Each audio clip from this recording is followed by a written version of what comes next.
আপনার জন্য একটা সুখবর নিয়ে এলাম লর্ড মেফিল্ড। আপনার কেস শেষ হওয়ার মুখে। যথার্থ সুখবর, কিন্তু ব্যাপারটা কি হলো আমি ঠিক বুঝতে পারছি না। না পারার কিছু নেই লর্ড।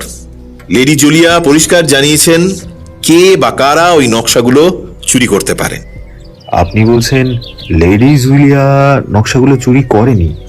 নিশ্চয়ই নয় লর্ড মেফিল্ড, কিন্তু তিনি যখন সেগুলো ফেরত দেবার প্রস্তাব করেছেন তখন ধরে নেওয়া যায় চুরি করেছে তার নিজের কোনো লোক, হয় তার স্বামী নয়তো তার ছেলে।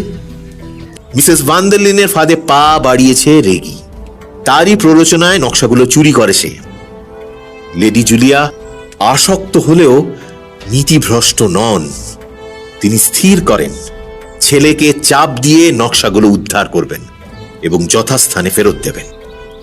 এ তো একটা কল্পকাহিনী হয়ে যাচ্ছে মসিয়ে পোয়ারো। বাস্তবে এমন ব্যাপার একেবারেই অসম্ভব, সম্পূর্ণ আপনি অসম্ভব। ঠিকই বলেছেন লর্ড মেফিল্ড, সত্যি অসম্ভব। তবে লেডি জুলিয়া এরকমই ভেবেছেন। তিনি জানেন না রেগি গতকাল রাতে তার ঘরে উপস্থিত না থাকলেও সে নকশাগুলো চুরি করেনি। আমি এরকুল পোয়ারো, আমি জানি সে কোথায় ছিল। তখন সে মিসেস ভান্ডারলিনের ফরাসি পরিচারিকার সঙ্গে ঘনিষ্ঠ হবার চেষ্টা করছিল। সবকিছু রাবিশ। কেসটা যেখানে ছিল সেখানেই রয়েছে। কেস শেষ হয়ে গেছে লর্ড মেফিল্ড, সমাধানটা এরকুল পোয়ারোর হাতের মুঠোয়।